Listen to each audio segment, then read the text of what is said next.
না বেয়া করলে যদি ওই আসলে যে পড়ে না বেয়া হয়ে পড়ে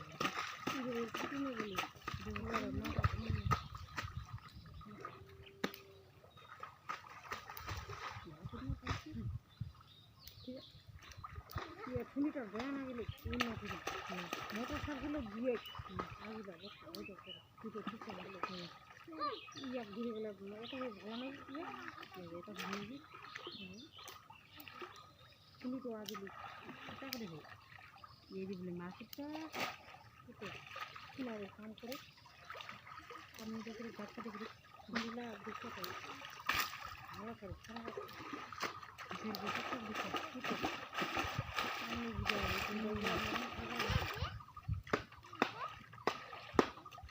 জানা যাবে ঈদের খাওয়াটা আর নিজে নিজে মিলে আরও জানবে হ্যাঁ